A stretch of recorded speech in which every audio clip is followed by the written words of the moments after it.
King Saul of Israel lost badly in the battle of Gilboa, and his 3 sons were killed. The enemy, the Philistines, pressed hard after Saul, and the fighting grew fierce around him, such that he could not win or hold his ground anymore. This is the end.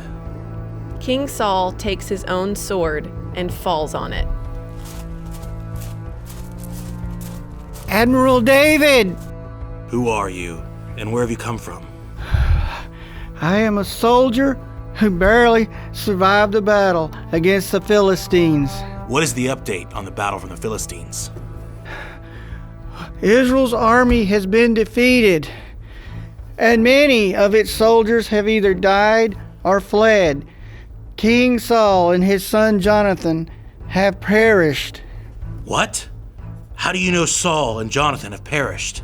When I met up with King Saul on Mount Gilboa, King Saul was seriously injured and in a very dangerous situation. Just then, bent over, King Saul said to me, It pains me that I am this injured, yet cannot die.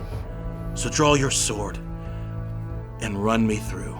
And so, knowing he could no longer live, I killed him. And so here I have brought you the crown and the bracelet.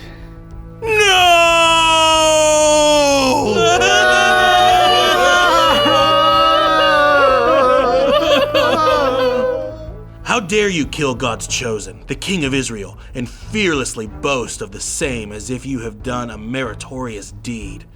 You shall not be spared. Huh? David and his men wept in grief. Sorrowful about the death of King Saul and Jonathan and the defeat of Israel, David and his men wept and ate nothing until sunset.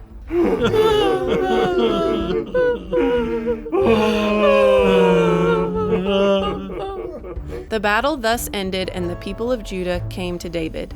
They anointed David king over the house of Judah. Of the 12 tribes of Israel, Judah in the south was ruled by David, and the remaining 11 tribes in the north were ruled by Saul's son Ishbosheth. And so Israel became divided into the north and south for a while. It was a chaotic time as the 2 kings battled against each other.